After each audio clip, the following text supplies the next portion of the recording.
What's going on, everybody? Welcome into the Wager Alarm live stream. I'm Howard Bender. With me, of course, Craig Mish. And oh, baby, it's time to start making those picks. Week 5 in college football, week 4 in the NFL. What's going on, Craig? How you feeling today? Feeling pretty good. Just got back from my final baseball game of the season, Howard. Went to see the Marlins off tonight. And, it's a deep dive into football here. We've been doing this now for a month, off to really good starts, and, certainly want to keep it going tonight. We definitely want to keep it going tonight. For those of you who might have missed Tuesday's live stream, Craig and I, right now, 14-7 in the Golden Nugget. That's good for 9th place. What are we, like a game out of One game.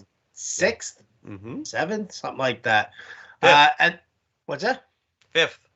5th. All right, so 5th. There you go. Game out of 5th. 9-6 in the Super Contest.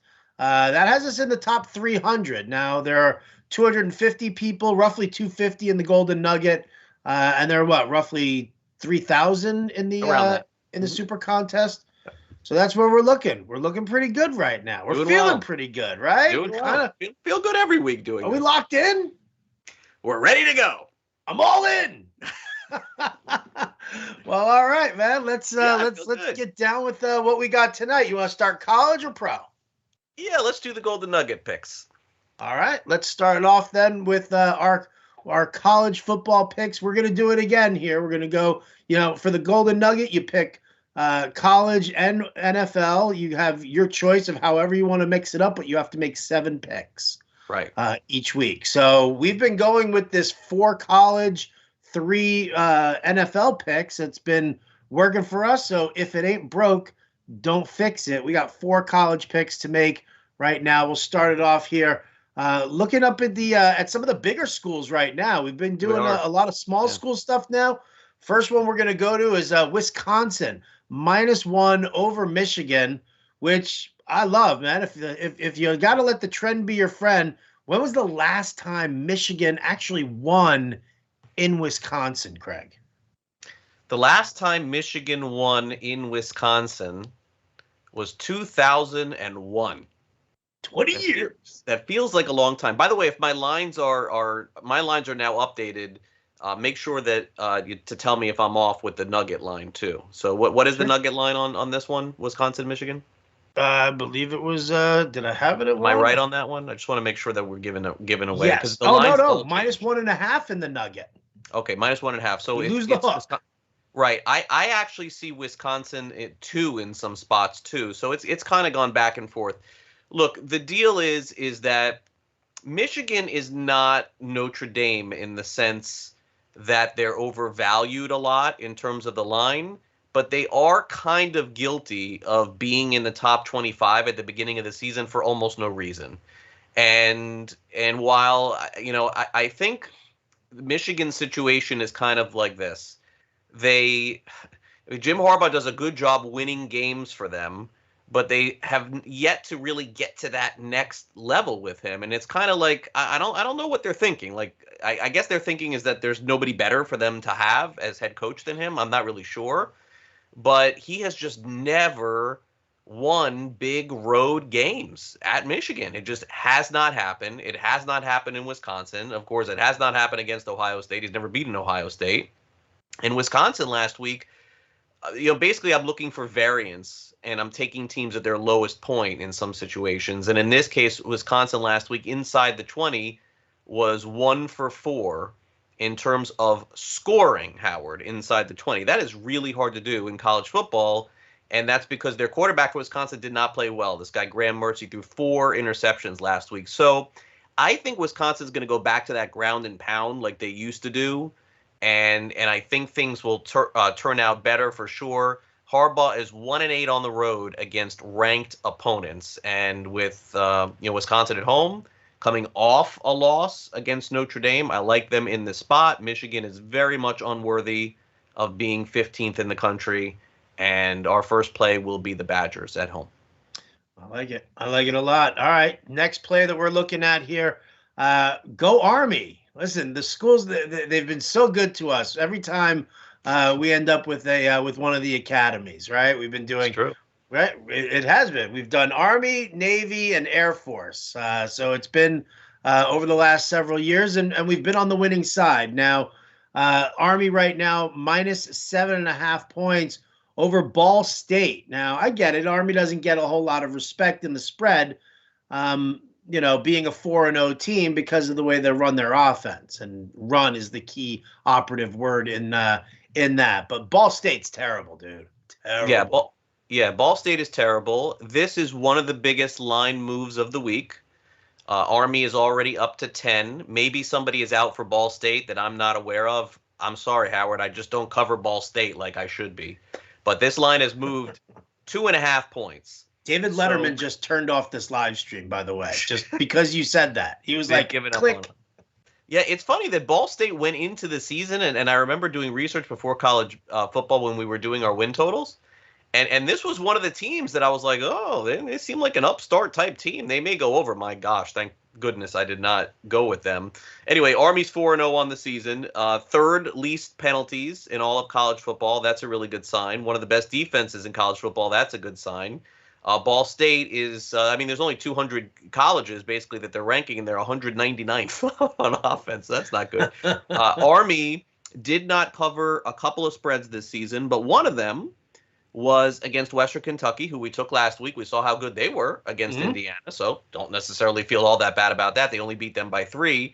And the last 2 games that Ball State has played, they've lost 22-12 to Toledo and 45-12 to Wyoming. Now, the thing about Army very clearly is that it's hard for them to really blow out teams.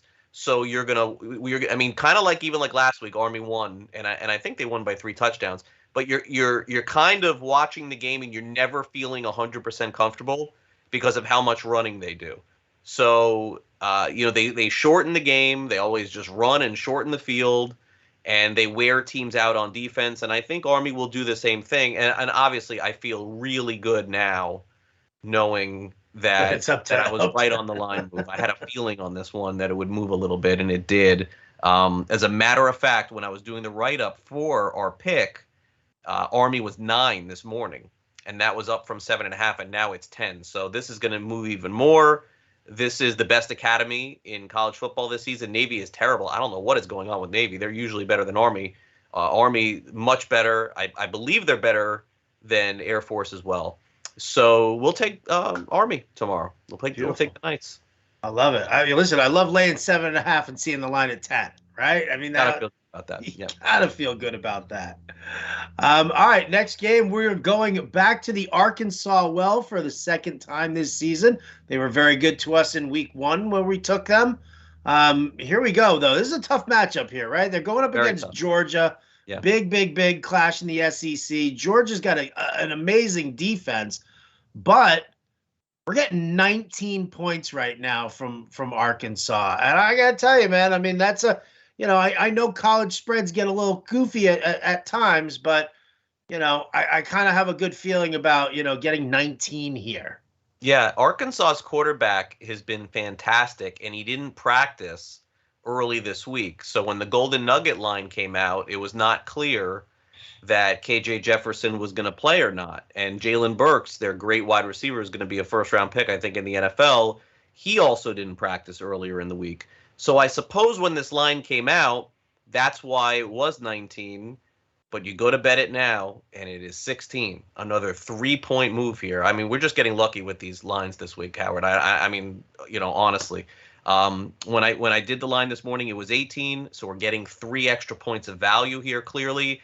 It may not matter. And look, Arkansas last week, they just smashed Texas A&M. And A&M was ranked a lot higher than them. There's a lot of people, Howard, who think the Razorbacks are for real this season. I'm not going to sit here and tell you that they're going to beat Georgia. I can't do that. Georgia has just been clobbering teams on defense. And on offense, they've been great. But I wonder, they're going back to JT Daniels again. And JT Daniels, we talked about at the beginning of the season as a Heisman Trophy candidate. He got hurt again, knocked out. They brought in the backup quarterback. That guy played real well. And I don't know. I mean, I kind of wonder about the transition back to Daniels. Maybe that's just not a good thing. Arkansas is the only team in Power 5 to be 4-0 against the spread this season. They've looked good against every team they've played. I don't think they're getting blown out by Georgia. Do I think they're going to lose? Yeah, I do. I think it's going to be a close game, 7-point game, 4-point game. But right now, this is a backable trend, backing Arkansas until they don't cover, and they're 4-0, and I think they got a great shot to keep this game close, and I think that no one would be upset in Razorbacks country if they lost by 3 to the Bulldogs. So we'll take a lot of points here, and hope Arkansas basically loses by 14. That would be very reasonable. Yeah, it would be very reasonable. All right, like that as well. Last college pick. We told you guys on Tuesday night that we were going to take this game. We told you guys to take a look at it. You've got an unranked team as the favorite over a ranked team, and that's LSU over Auburn here, and we're taking LSU minus 3.5. Yeah, there's not a lot of backing, honestly, for LSU this week. It's really interesting. There's a lot of people who think that LSU is like in a true rebuilding season after they got mashed by UCLA earlier in the year. But I was really not that impressed with Auburn when they played against Penn State. I didn't think Penn State played all that great to beat them in that whiteout game a couple of weeks ago on Saturday night. LSU does not lose at home on Saturday nights. This has been going on for many years if you followed the SEC. I'm not sure what the current line is now. I probably should check that. I have 3.5 here. So is that the line also that we're going with? That's the line that we've got. Yeah, 3.5. Yeah, so there's a little hook there, which is a little troublesome. Not as worried about a hook, Howard, in college as I am in the pros. You know, there's always these mistakes in college and guys missing extra points and stuff. It's not as big of a factor for me. But LSU's defense is still great. They are at the top of the country in terms of sacks. They have 18 at the start of the season. Their offense is definitely a work in progress. Auburn, they have a new coach, and so he's kind of going back and forth with Nix and this other quarterback, TJ Finley. And, you know, I think this is going to be a close game, but I do think LSU wins by a touchdown in the end. I think Auburn has a really hard time scoring. And the only time, essentially, that we've seen Alabama vulnerable over the last decade, Howard, like really looking vulnerable, has been on these Saturday night games at LSU. It is, I mean, listen, I'm a Gator, so I want to say that playing in Gainesville is the toughest place to play. I think Saturday night in LSU is the single hardest place to win a game on the road in college football. So we're going to take LSU minus the points. Again, unranked LSU favored against ranked opponent in Auburn. We're back-to-back 2 weeks in a row getting wins that way. We're going to try to go for 3 in a row. I like it. All right, so there you go. College picks: Army minus 7.5, Arkansas plus 19, LSU minus 3.5, Wisconsin minus 1.5. Those are our 4 college games for the Golden Nugget. For the pro, well, here we go. We'll start off here. Carolina taking on Dallas in Big D. Carolina's defense looks absolutely outstanding right now. However, some people complain about the fact that they really haven't played anybody strong this season. So, and then we've seen Dallas, better defense than we expected to see. Obviously, we know the offensive firepower of the Cowboys, but we're going on the other side here. We're going Panthers. We're taking the 4.5 points that they're giving us in the Nugget. And the reason is? Yeah, Matt Rule 8-1 since he's taken over as a head coach, as a road underdog in terms of covering the spread. And listen, there's a lot of reasons that I like this, but that obviously is one of them. I think Carolina's either the best coach team in the NFL or right up there with the better coach teams in the NFL. The other thing that I would say is I always love fading Dallas as a favorite. That always seems to work. That always seems to come in. And the final thing that I would say, Howard, and this was like the little extra cherry on top for the bet. Do you feel this way about the Cowboys? When the Cowboys are on the verge of making you really believe that this is it, like this team is really good, they let you down, right? That's usually, and this feels like that game. This feels like, okay, they beat the Eagles, they look real good. Now if they beat Carolina this week, you're sold, right? Like you'll be like, okay, they're good this year, I'm sold. And then they usually lose these games. So they could still win. But I don't think they win by more than 3 or maybe even a point. And by the way, end of game scenario with the kicker on Dallas, Are you confident that Yeah, Zerline's going to kick a game winner this year? I am not. This guy's missing. Zerline does not look good. No. No. So that's a huge advantage on the side of Carolina. And that's our first pick, Panthers. I love it. Next pick here, showing no respect for another undefeated team here, right? Let's talk about the fact that we're taking the Ravens. We're taking the point that they're giving us going up against Denver. Denver 3-0. Listen, I love Denver's offense. I mean, their defense. Their defense looks absolutely fantastic. Struggles a little bit on the defensive line at times because they concentrate so much on the pass rush. When you've got Von Miller and when they had Bradley Chubb over there and he's out again. But I mean, listen, they beat the Jets, they beat the Giants, they beat the Texans. So come on. Yeah. Come on.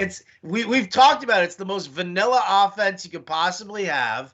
And it beat three opponents that combined for an 0-9 record so far. Going up against, listen, I get it. Lamar Jackson, he's got a little bit of a back issue right now, and he practiced in full on Friday, so that's good to see. And listen, I mean, I don't love their running game, but listen, I like the Ravens here. I like getting the point. It's a pick 'em at this point, and if you're going to give me the extra point, I'll take it. Ravens. Is it pick 'em? Is it pick 'em right now? No, not right now. It's still a 1-point favorite for Denver. For Denver, yeah, I thought this line would flip to Baltimore, and maybe it still will by tomorrow. This is my favorite pick of the week. I'm not a believer in Denver at all. The schedule they played, and credit to them for just smashing the teams that they played. I mean, they really have. I think the Giants are the worst team in the NFL, and I think the Jets are very close.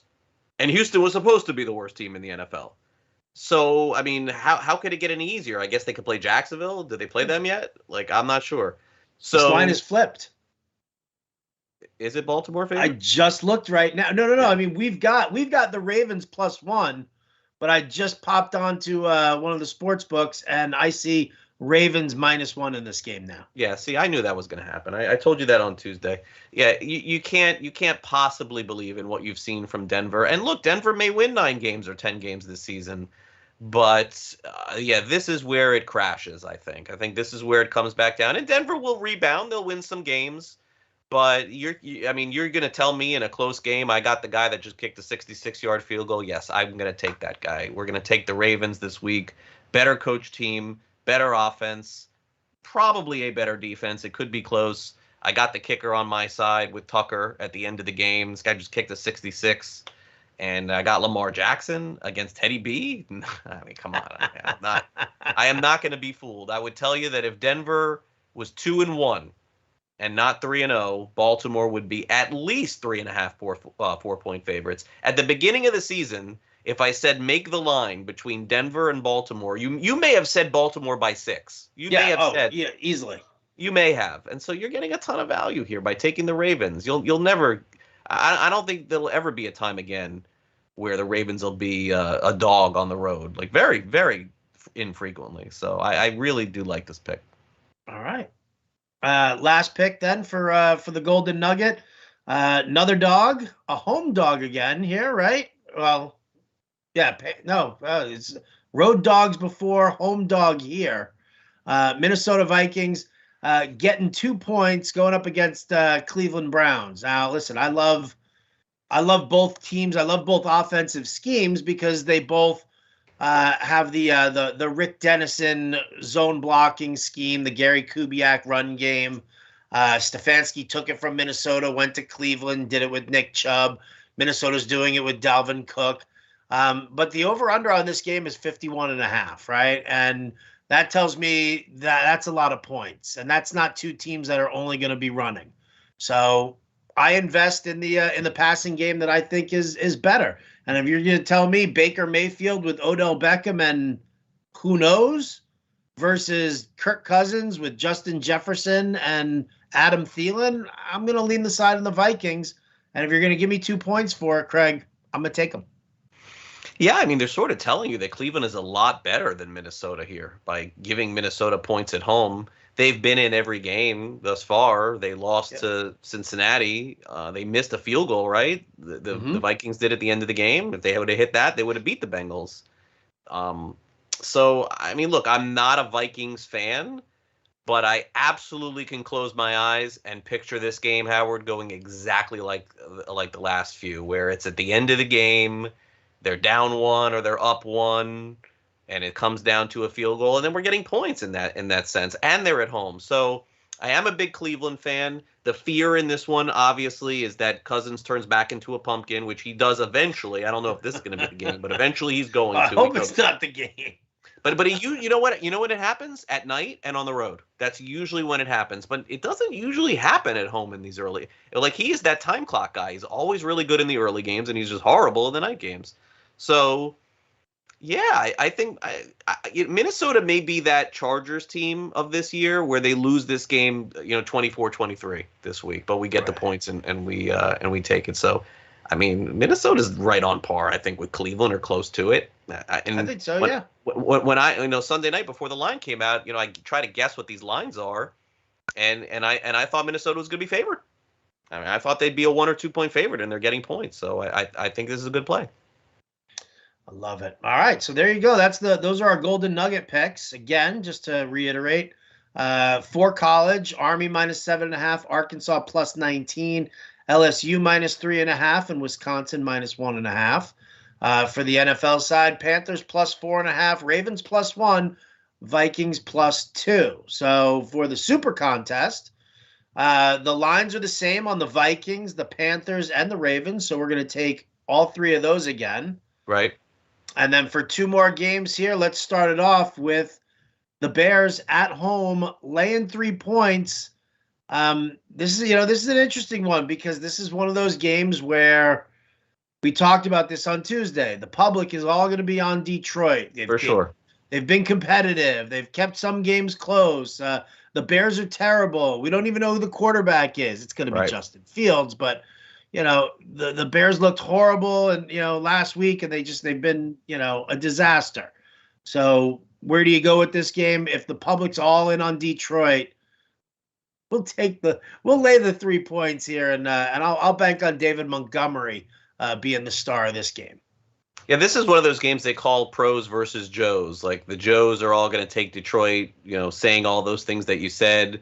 And people just have such a short memory of watching the Bears play last week. They looked absolutely terrible, totally in agreement. And then they forget 2 weeks ago the Bears dominated Cincinnati for 3 quarters. And now everyone's like, oh, the Bengals are legit. They're for real. They're good this year. And this is a team that just beat them. So, my only hesitation for using this one in both contests in the Golden Nugget is just this audible idea that I don't trust the coach, like he gets into the game and all of a sudden Nick Foles is the quarterback. It's like, oh, I wish I would have known that before we took the Bears going into this game. But I think this is giving Detroit a little too much respect here by only making them a 3-point underdog. And the other thing that I find fascinating is that Detroit's starting to get respect as not one of the worst teams in the NFL, like the teams that we mentioned: Jacksonville, Houston, the Jets, the Giants. Detroit is the same record as those teams. It's just that they played close. And Hollywood Brown last week dropped a bunch of passes for Baltimore. If he catches those, is the line the same if Baltimore doesn't win on a 66-yard field goal? So for me, I think that this is just strictly a public versus sharp play, in my opinion. That's all this is. I don't love the Bears. They could lose. Look, it's once you get to the 4th pick or the 5th pick on the board, you have to understand that there's some variance there. Early in the week, it was one of my favorites. And then as I started thinking it through, I'm like, oh, gosh, is this guy going to start playing Foles or Dalton and stuff again? Yeah, that may happen. But I think at least 75% of the public is going to be on Detroit, thinking it's such a great dog. And I think people thought that when Cincinnati played in Chicago, and that did not work out. So I want to take the Bears in this spot here. Ugh, Bears. Ugh. Well, here's hoping that Detroit is one of the top 5 picks in the consensus. I think they will be. That's a great call by you. I think they will be. I want to guess those, by the way, before we're done. Well, I love it. All right. Last game here for us, taking the Seahawks on the road. Seahawks, yes. Getting 3 points against the Niners. Yeah, this San Francisco defense isn't what it was. Like it's not. I don't know if it's because Robert Saleh is not there, motivating these guys. They just don't seem like that same strong defensive unit there. We're still at a loss for who's in the backfield. Maybe it's Elijah Mitchell. Maybe it's Trey Sermon. I get that Seattle's defense is terrible, absolutely atrocious. But, are they an underdog here to San Francisco when you got Russell Wilson and DK Metcalf? Tyler Lockett's banged up, as is Dwayne Eskridge. So it might be a little bit more difficult, but I'm getting points in this one here for Russell Wilson. So I like this pick a lot. I actually like the pick for a different reason than you. The reason why I like the pick, because when we were talking about it today, I think San Francisco should be a bigger favorite if they're supposed to win this game over Seattle. I think this line should be 4.5 or 5. So why is it 3? Why is San Francisco only 3? It seems like that's the side that you're getting dragged to by taking San Francisco. And look, they didn't play well against Detroit for sure. They've kind of gotten things corrected since then. Personnel-wise, I think they match up very evenly, and this feels definitely like a close game, no doubt about it. Garoppolo last week had that first week toward the Lance is coming. Like that was week 1 of the fall last week. It's coming here, and I think that this is probably week 2. Seattle getting points because of looking so bad on defense. Let's be real. Seattle's terrible defense, no question. San Francisco scoring 21 points in this game, no question. So this is just a matter of who has the ball last, probably. But we're getting points in this situation, so it makes a lot of sense. Seattle +3. There you go. So those are our picks for the Westgate Super Contest. Bears -3, Vikings +2, Panthers +4.5, Seattle +3, Ravens +1. 4 dogs and a favorite, Craig. It's our MO, and it's been working for us. So I'm not, if it ain't broke, don't fix it. Yeah, I mean, look, when I look at the picks this week, I feel exactly like I did last week. Like, we're gonna win 3. It's just a matter if we can win 4 or 5. Like, it's pretty much who we are at this point, because when you're riding the underdogs, and you should be riding the underdog. Like, it's if you don't know this by now, you're just not paying attention to the NFL. So, I mean, we're probably going to win 3, and it's just a matter of can we get to that 5? And last week, just like that last game was really just so annoying. But I feel like we're on the opposite side of the public here, and that's my only concern would be the like the super contest, as you said, and I'll check that in the morning, would be some people on Baltimore, and that's a little, I guess, because now the line is moved, it's a little worrisome that people are going to start betting. Yeah, I don't know what time of day it later. I mean, for the super contest, for the super contest now that I think everybody's going to be in on Baltimore now that it's flipped, because you don't have to get your picks in until like 4 p.m. You could be right. Pacific time. So that's definitely one. It's a concern.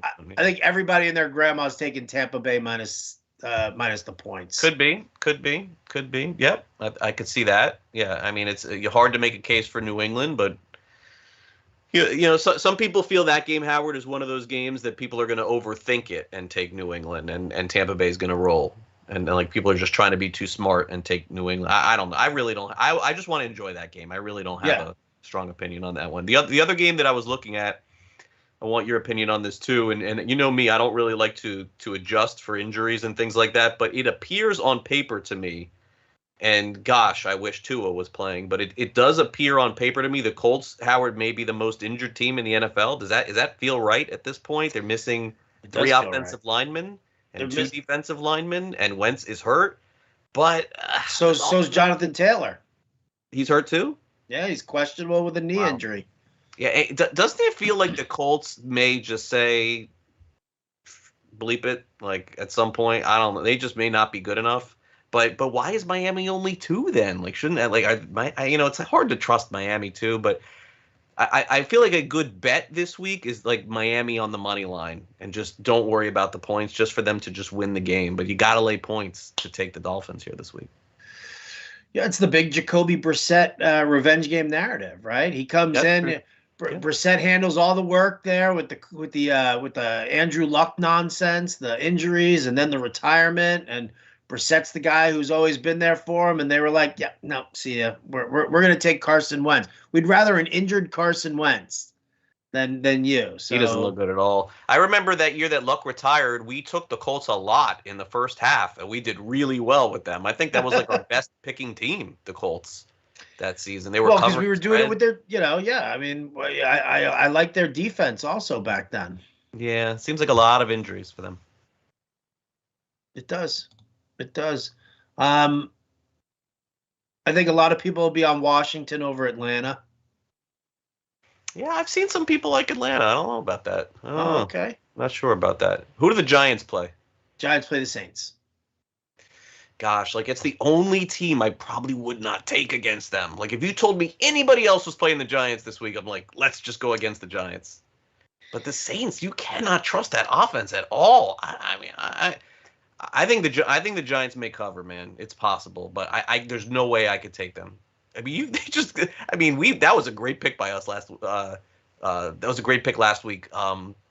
We didn't take them. Atlanta +3 against Oh, yeah. We didn't take it. What about Tennessee over the Jets? -6. I'm seeing right now. No that idea. keeps dropping. Julio Jones is out. AJ Brown is out. Yeah, I have no idea. No idea. Yeah. Yeah. All right, well, Tennessee's defense is so bad that would it shock you if the Jets like showed up finally? Look, out of 10 weeks, the Jets are going to show up twice and cover. Maybe this is the I think maybe this is the week. I don't know. I don't like that game. yeah. Well, I won't touch it with a 10-foot pole. So How about a 5-foot? Nope, not even. 15? I'm all in. Okay. I'm all in. All right. That's going to do it for us Done? here tonight on the Wager Alarm live stream. If you missed anything, you can check out the picks. They're over at wageralarm.com for the Golden Nugget right now. As soon as I get that ticket for the Super Contest, I will post that as well. In the meantime, best of luck to all of you here in College Week 5, NFL Week 4. Big thanks to our producer, John Impemba. For Craig Mish, I'm Howard Bender. We'll catch you next time.